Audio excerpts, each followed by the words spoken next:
I had the opportunity to sit down with Kavon Ward to reflect on her work with Bruce's Beach and some new cases that have come her way through her organization. You started the Justice for Bruce's Beach campaign in 2020 as an initiative to get 2 parcels of land returned to the descendants of Willa and Charles Bruce. How did this go from a gathering on Juneteenth to a movement that got national attention?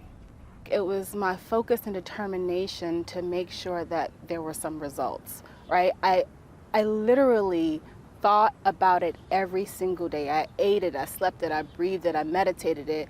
And every day there was a download from source, essentially ordering my steps. And so for me, it was just like, what can I do legally and legislatively to make this happen?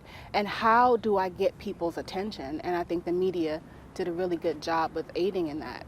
And I think it's also important to mention that the focus was not just to get the 2 parcels of land, but it was to get remedy for the violation of civil and human rights Charles and Willa Bruce experienced, to get remedy for the lost business enterprise. So our goal was to have the city of Manhattan Beach pay up financially and also to have the land returned. The descendants of Willa and Charles Bruce received the deed to that land in July 2022, so ultimately your advocacy work paid off. And from there, you now have a true organization called Where Is My Land, and you've shifted your advocacy work. What are you doing with that organization? Well, we're working more with families across the country.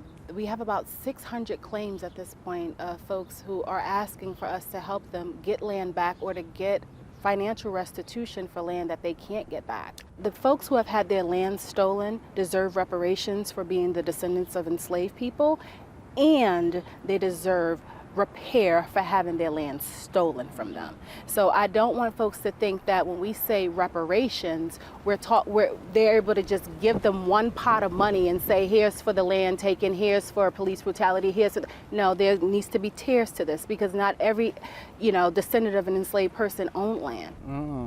So not only should they get reparations for being a descendant of an enslaved person, but they should get repair for having their land stolen in the midst of not being able to buy land anywhere, but still pulling themselves up by their bootstraps to make sure they own land so that they could pass it down to their kids and to their kids' kids. There needs to be remedy paid for that as well. The White Family's case, the Ebony Beach Club, is one of the cases that you're working on here in California. What is the documentation that families need to collect in order to start a case like that? For the most part, folks need to have proof that their ancestors actually owned the land. So a deed, a title, newspaper articles that mention that the land was owned by them, or just any activity surrounding that land. I think oral history is very important. I don't think a lot of people take it as serious because they say, well, people could be lying, but no, for the most part, these people are not lying, and we know. We can tell. We have corroborating information that could prove that what they're saying is true, and I think for the most part, it's deeds, it's newspaper clippings, it's articles, it's things of that nature.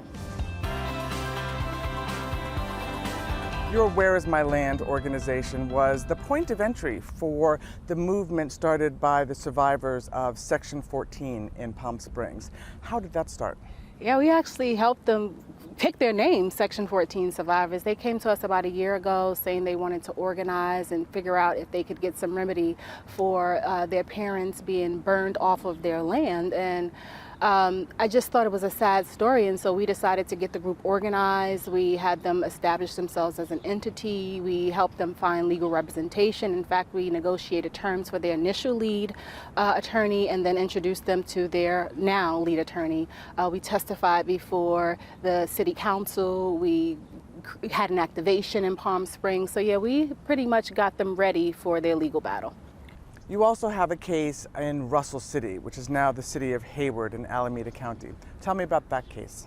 This is a case of a city erased. Russell City was a predominantly, in fact, it was an all Black community across the tracks from Haywood City, who were not resourced. They didn't have plumbing, they didn't have running water, they didn't have electricity at times. And so they were forced to kind of survive on their own. And it was a beautiful Black community where people leaned on each other. And it was ultimately erased off the map and turned into Haywood City. The land was taken through eminent domain. 250 families were displaced, and now they're seeking repair.